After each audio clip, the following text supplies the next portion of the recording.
بسم اللہ الرحمن الرحیم۔ السلام علیکم دوستو، ہمارے army chief general Syed Asim Munir field marshal نے صاف لفظوں میں بتا دیا ہے کہ اگر پاکستان کے اوپر جنگ مسلط کرنے کی کوشش کی گئی تو ہم کسی بھی قسم کا لحاظ نہیں رکھیں گے، بالکل لحاظ نہیں رکھیں گے۔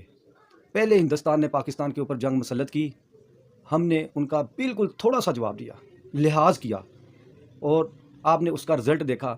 ہم تو کہہ رہے تھے کہ 0-5، لیکن مسٹر ٹرمپ نے بار بار کوئی 40 سے 45 دفعہ کہا کہ پاکستان نے ہندوستان کے 8 طیارے گرائے۔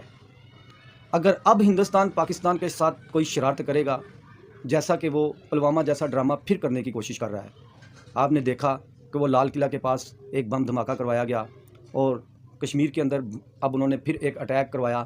دبے لفظوں میں وہ پاکستان کے اوپر پھر الزام لگانے کی کوشش کر رہے ہیں، لیکن ابھی وہ ہمارے ساتھ جنگ نہیں کریں گے۔ انہوں نے ابھی جنگی مشقیں کی اور ختم کر دی۔ آپ کو یاد ہے جس کا نام انہوں نے ترشول رکھا تھا، وہ جنگی مشقیں ختم ہو چکی ہیں۔ ابھی پاکستان کے خلاف وہ ابھی کوئی حرکت نہیں کرے گا۔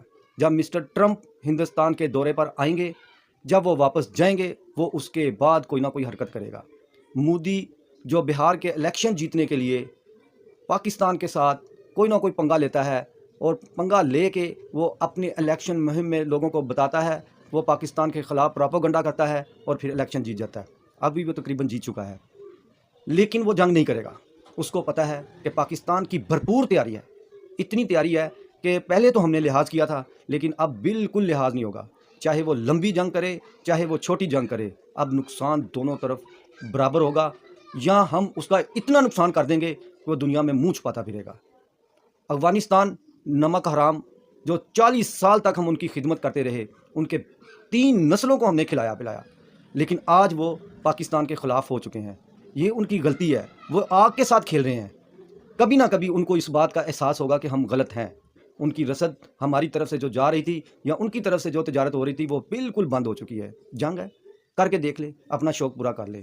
کوئی بھی خبر ہم ایسی نہیں دیں گے جو سچائی پر نہیں ہوگی، بالکل سچی اور پینٹڈ خبر دیں گے، تاکہ ہماری عوام کو بر وقت پتہ چلے کہ اس وقت کیا ہو رہا ہے۔ پاکستان زندہ باد۔